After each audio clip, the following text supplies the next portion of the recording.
Satyabama Institute of Science and Technology, Chennai and Sriperumbudur.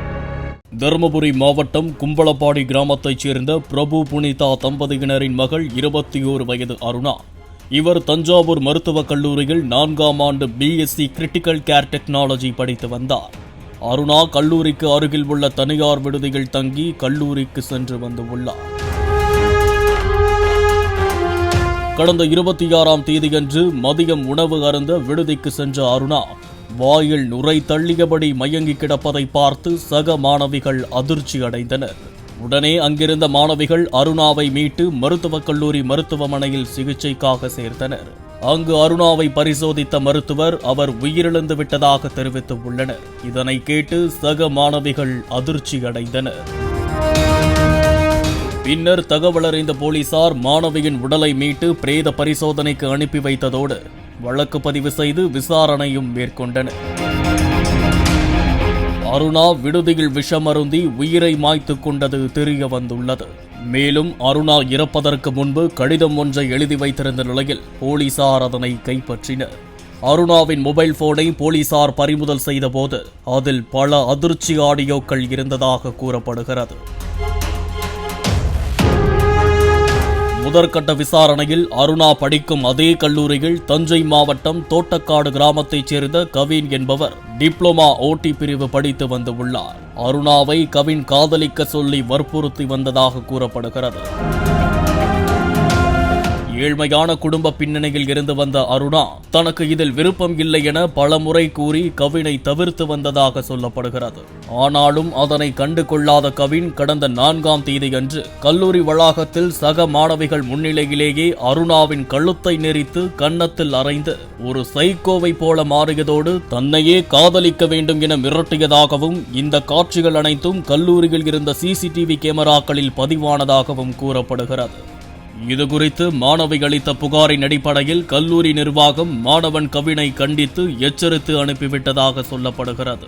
இதனைத் தொடர்ந்து 26ஆம் தேதியன்று வேறொரு மொபைல் எண்ணில் இருந்து அருணாவை தொடர்பு கொண்ட கவின், நான் சொல்லும்படி கேட்கவில்லை என்றால் உன் புகைப்படத்தை ஆபாசமாக சமூக வலைதளங்களில் வெளியிட்டு விடுவேன் என மிரட்டி உள்ளார். இதனால் கடும் மன உளைச்சலில் இருந்த அருணா மதியம் விடுதிக்கு சென்று விஷம் அருந்தி உயிரை மாய்த்து கொண்டது விசாரணையில் தெரிய வந்துள்ளது. தனது மகள் உயிரிழந்த தகவலை அறிந்த பெற்றோர் மருத்துவமனைக்கு சென்று கதறி துடித்தனர். செய்தியாளர்களை சந்தித்த மாணவியின் தாயார் கல்லூரி நிர்வாகத்தின் அலட்சியத்தால் தன் மகள் உயிரிழந்ததாக குற்றம் சாட்டியதோடு மகளின் இறப்பிற்கு காரணமான அந்த மாணவன் மீது உரிய நடவடிக்கை எடுக்க வேண்டும் என அழுதபடி கோரிக்கை வைத்தார். அவங்க பேசி 2 தரப்புலயும் பேசினாங்க. 2 தரப்புலயும் பேசி என்ன சொன்னாங்கன்னு எனக்கு தெரியல. பொண்ணே கேட்டா பொண்ணு இல்லம்மா 2 பேர்கிட்ட பேசிட்டு பையன் நான் என்ன பண்ண மாட்டேன்னு சொன்னான்னு சொல்லி விட்டுட்டாங்க. அவ்வளவுதான். அதோட திருப்பி அதுக்கப்புறம் மறுபடியும் வேற நம்பர்ல இருந்து பொண்ணு நம்பர் அவன் நம்பர்ல இருந்து கூப்பிடல, வேற நம்பர்ல இருந்து கூப்பிட்டு பொண்ணு பிளாக்மெயில் பண்ணுது.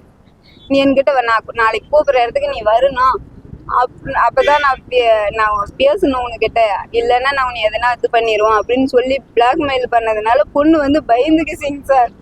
பயந்ததுனால சூசைட் பண்ணிக்கினாங்க.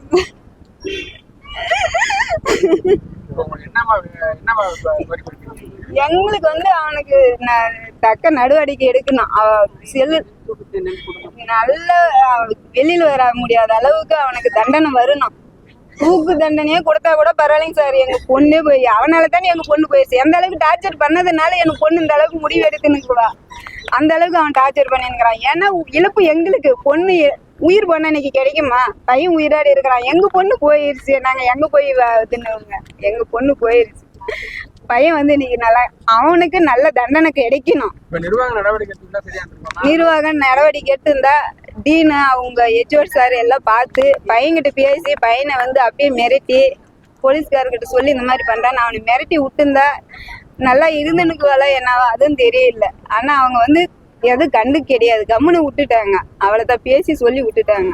மாணவன் கவினை போலீசார் கைது செய்துள்ள நிலையில் அவரை சிறையில் அடைக்க உள்ளனர்.